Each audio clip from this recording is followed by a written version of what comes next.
പുതിയ GST നയം ഇന്നു മുതൽ നിലവിൽ വരുമ്പോൾ പുകയില ഉൽപ്പന്നങ്ങൾക്കും ആഡംബര വസ്തുക്കൾക്കും വില കൂടും. ഞാൻ നേരത്തെ പറഞ്ഞതുപോലെ സിൻ ഗുഡ്സ് എന്ന പട്ടികയിൽ ഉൾപ്പെടുന്ന ഇവയ്ക്ക് നമുക്ക് പാപച്ചരക്കെന്നോ അല്ലെങ്കിൽ പാപ ഉൽപ്പന്നമെന്നോ ഒക്കെ വിളിക്കാമെങ്കിലും അതിൻ്റെ യഥാർത്ഥ വാക്ക് ഇംഗ്ലീഷിൽ പറയുന്നത് തന്നെയായിരിക്കും രസമെന്ന് തോന്നുന്നു. സിൻ ഗുഡ്സ് ഇവയ്ക്ക് 40% ഇനി മുതൽ നികുതി. പുകവലിക്ക് മാത്രമല്ല, പാൻ മസാല, ഗുഡ്ക, മറ്റ് പുകയില ഉൽപ്പന്നങ്ങൾ എന്നിവയ്ക്കെല്ലാം ഇനി മുതൽ വലിയ വില കൊടുക്കേണ്ടി വരും. ഈ ഉൽപ്പന്നങ്ങൾക്ക് നേരത്തെ ഉണ്ടായിരുന്ന 28% GST ആണ് ഇപ്പോൾ 40% വർദ്ധിപ്പിച്ചിരിക്കുന്നത്. കഫീൻ അടങ്ങിയ പാനീയങ്ങൾ, പഴച്ചാറുകൾ അടങ്ങിയ കാർബണേറ്റഡ് പാനീയങ്ങൾ എന്നിവയ്ക്കും വില കൂടും. ആരോഗ്യത്തിനോ സമൂഹത്തിനോ ദോഷകരമായ ഉൽപ്പന്നങ്ങൾ എന്ന നിലയിൽ പാപവസ്തുക്കൾ എന്ന ഒറ്റ പട്ടികയിലാണ് ഇവ ഉൾപ്പെട്ടിരിക്കുന്നത്. ഇതിന്റെ എല്ലാം നികുതി വർദ്ധിപ്പിക്കുന്നതോടെ ഉപയോഗം കുറയുമെന്നും അതുവഴി പൊതുജനാരോഗ്യം സംരക്ഷിക്കാൻ കഴിയുമെന്നുമാണ് സർക്കാർ കരുതുന്നത്.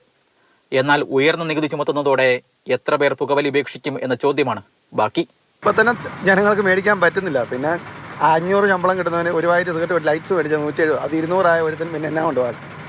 വലിക്കുന്നവൻ വലിച്ചേ പറ്റൂ, അവൻ വലിക്കും, അവൻ ആവശ്യക്കാരനാണ്, അത് അവർക്കറിയാം. ഇപ്പം 500 രൂപ വരുമാനമുള്ള ഒരാൾ പുള്ളി സിഗരറ്റ് അങ്ങനെയുള്ള സാധനങ്ങൾക്കായി 200 രൂപയ്ക്ക് സാധനം മേടിച്ചു കഴിഞ്ഞാൽ പുള്ളി അതിന് 300 രൂപയ്ക്ക് മേടിക്കേണ്ടി വരുന്ന ഒരു സാഹചര്യമാണ് ഇനി വരാൻ പോകുന്നത്. അപ്പോൾ പുള്ളി വീട്ടിൽ കൊടുക്കുന്ന ഒരു തുക, ചെലവിനായിട്ട് കൊടുക്കുന്ന തുകയിൽ കുറവ് സംഭവിക്കും.